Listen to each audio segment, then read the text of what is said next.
नमस्कार, जय हिंद दोस्तों, मैं हिमांशु अपने चैनल में स्वागत करता हूँ। तो मैं काफ़ी दिनों बाद आपके सामने वीडियो बना रहा हूँ और एक अहम मुद्दे पर मैं चर्चा फिर से करने वाला हूँ कि एक वायरल खबर चल रही है या वायरल कह सकते हैं, कहीं न कहीं ये सत्यता ही है और सच्चाई ही है कि एक खबर चल रही है जो आपके पास पहुँच गई हो कि यूपी पुलिस जो 60,000 वैकेंसी थी, उनमें पेपर जो चारों शिफ्ट में पेपर हुए थे, वो लीक हो गए हैं लगभग, जिसमें से आपको 2.5 से 3 लाख स्टूडेंट ऐसे हैं जिन्होंने 150 में से 150 क्वेश्चन करके आए हैं। तो इस खबर के बारे में बात करना चाहूँगा और आपको पता होगा कि एग्ज़ाम से पहले मैं आपके लिए प्रैक्टिस सेट करवा रहा था, हिंदी की प्रैक्टिस सेट करा रहा था, रीजनिंग की प्रैक्टिस सेट जैसे-जैसे मुझे टाइम मिलता था, मैं वैसे-वैसे रीजनिंग के और हिंदी का आपको प्रैक्टिस सेट करवा रहा था, आप लोग मुझसे जुड़े थे। तो काफ़ी दिनों से मैं नहीं आ पाया हूँ, तो सबसे पहले मैं इस मुद्दे पर बात करता हूँ। तो देखो, ये सत्यता है कि ऐसा हुआ है, काफ़ी पहले भी होता आया है और फिर से आया हो गया है। तो देखो, पहले क्या था, आयोग आपका इलाहाबाद था या उसके बाद लखनऊ हुआ है पुलिस आयोग। तो पहले अध्यक्ष दूसरे थे, अब दूसरे हुए हैं अध्यक्ष भर्ती बोर्ड के। तो कुल मिला के जो सत्यता थी वही चीज़, वो कहते हैं ना कि फिर से वही काल दोहरा गया है, जिसको हम लोग सोचे नहीं बैठे थे, फिर से वही लम्हा आ गया है। तो जैसे कि जो मैं कहना चाहूँगा कि इस बार लगभग 40 लाख लोगों ने या 40 से 48 लाख लोगों ने फॉर्म फिल अप किए थे, जिनमें 6 लाख समथिंग थे जो अदर स्टेट के थे, बाकी अपने यूपी के ही थे। ठीक है?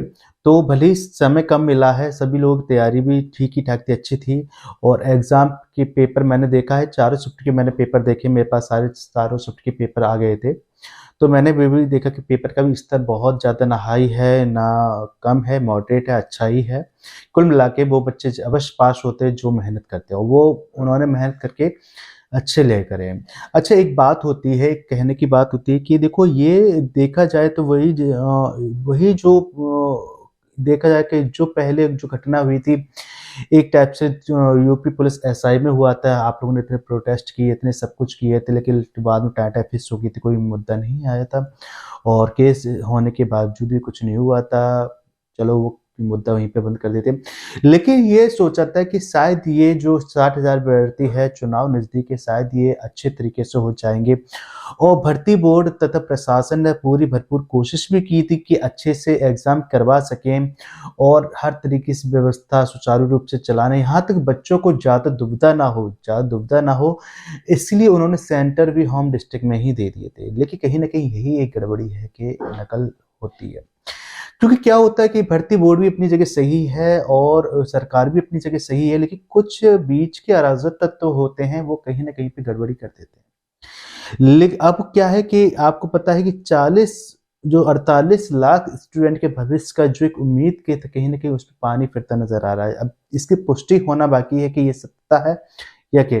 कल तो जो एक खबर मैंने जहाँ तक सुनी थी, यूट्यूब पर भी सुनी थी, 1-2 लोगों से पता भी चला है कि शायद 17 तारीख को जो दोनों शिफ्ट में पेपर हुआ था, उसके भी शायद एग्ज़ाम के पेपर मतलब लोगों के पास व्हाट्सएप पर आ गए थे, लेकिन उसको कहीं न कहीं दबा दिया था खबर कि कहीं-कहीं एक क्लियर पुख्ता सबूत ना होने की वजह से उस चीज़ को सही नहीं माना गया था कि कहीं न कहीं ये भ्रामक खबर भी हो सकती है कि बच्चों को भटकाने का प्रयास भी किया जाता है कि कहीं वो पेपर मतलब पहले से अपने अंदर नेगेटिविटी ना जगा लें।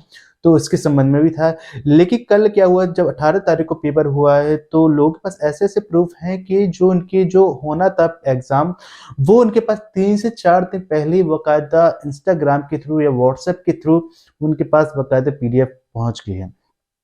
अच्छा, पहले क्या होता था कि लोगों के पास पेपर पहुँचता था, लेकिन अब क्या कर रहे हैं कि व्हाट्सएप पे पेपर पहुँचते थे, लेकिन अब क्या कर रहे हैं कि मतलब उन पे आंसर की भी पहुँच। अब क्या चल नया पैटर्न जो मेरे समझ में आया, जो लोगों से पता चला कि वो ये पैटर्न है या न्यूज़पेपर के माध्यम से पता चला है कि जो पैटर्न है कि वो क्या कर रहे हैं कि आपको पेपर ना देके शायद वो सामने ही क्वेश्चन करवा दे रहे हैं, पढ़वा रहे हैं और कहीं न कहीं जो सेंटर एक सिटी में पड़ा है, उसका भी कहीं न कहीं गलत प्रभाव पड़ा है कि एक ही जब उसी सिटी में पड़ गया है, तो क्या हो रहा है कि उन्होंने कॉलेज जो एग्ज़ाम सिटी या सेंटर दे दिया है, वहाँ पे उन्होंने सोर्स लगवा लिए। जैसे किसी के टीचर या किसी कुछ लोग उसी कॉलेज में हैं या उनके जानने वाले रिलेटिव्स जानने वाले हैं, तो उन्होंने रुपए के माध्यम से जुगाड़ लगवा ली है और वो सारी चीज़ें थी।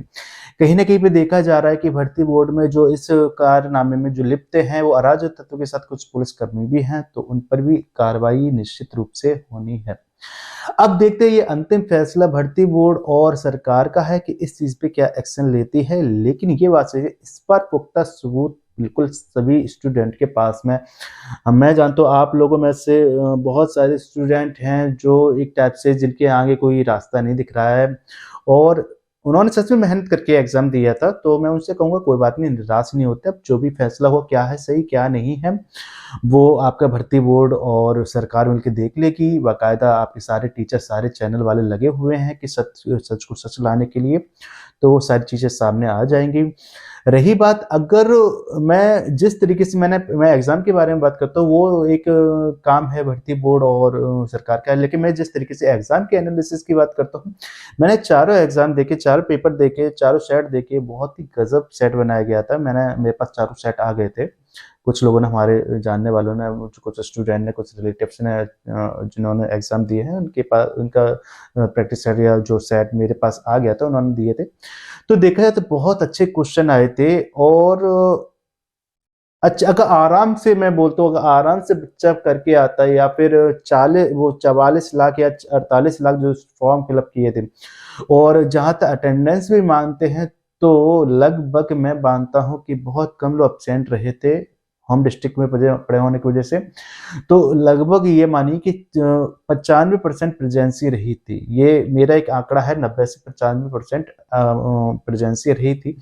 तो उस अकॉर्डिंग पेपर को देखते हुए सारी चीज़ों को मैं तोल-मोल के बोल सकता हूँ कि अगर सही से ऑथेंटिक तरीके से और सही तरीके से अगर एग्ज़ाम हुआ होता या हुआ है और बच्चों ने आराम से एग्ज़ाम किया है, तो लगभग जो इसकी मेरिट जानी चाहिए, तो मैं बता देता हूँ कि 100 से 120 के क्वेश्चन के 100 से 120 क्वेश्चन के मध्य में जानी चाहिए इसकी मेरिट, अगर ये बाकायदा सही से हुआ। लेकिन जो चीज़ें खबर निकल के सामने आ रही हैं कि लगभग 2.5 से 3 लाख स्टूडेंट ऐसे हैं जिनके पास पेपर पहुँच गया था किसी माध्यम से, चारों शिफ्ट में मिला के।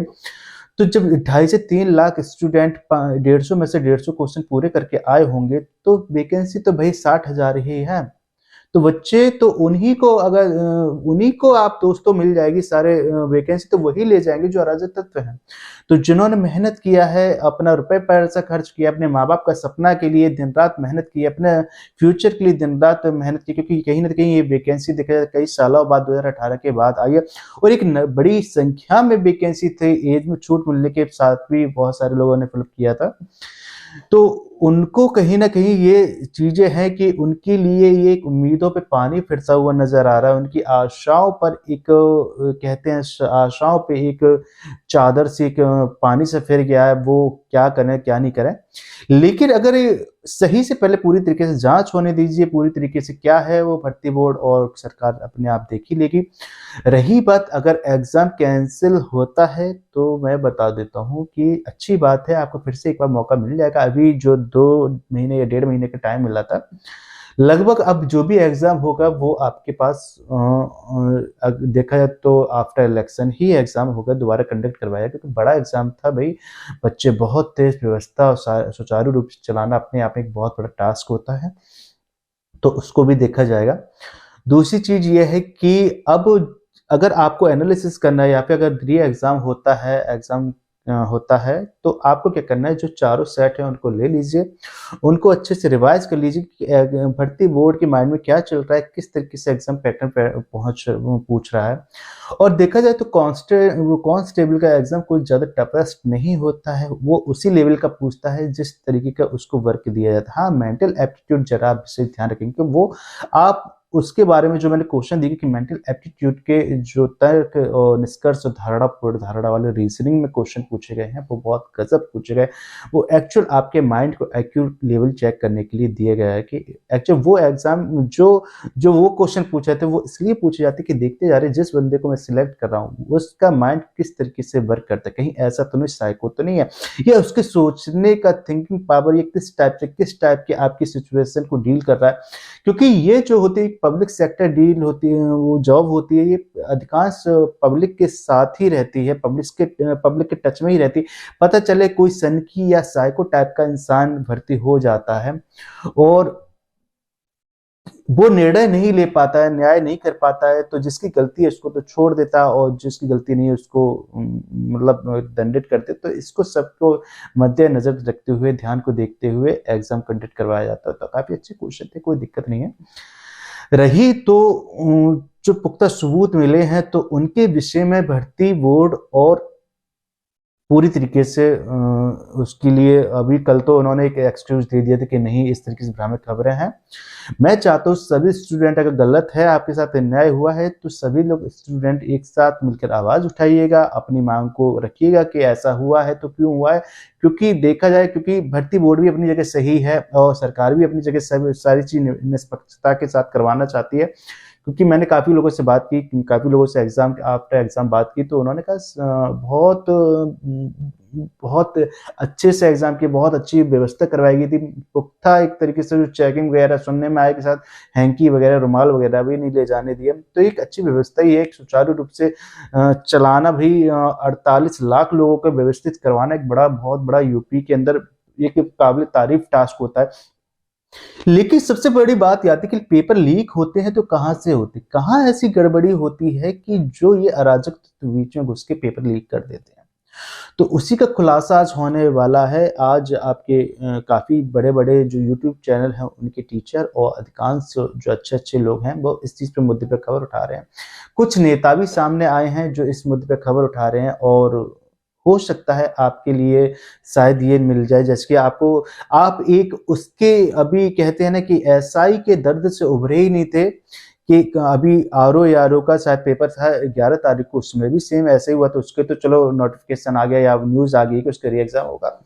अब ये दूसरा एक झटका और लग गया है यूपी कांस्टेबल का, तो ये भी एक कहना एक अपने आप में गलत नहीं होगा कि कहीं न कहीं ये बच्चों के भविष्य के साथ खिलवाड़ हो रहा है।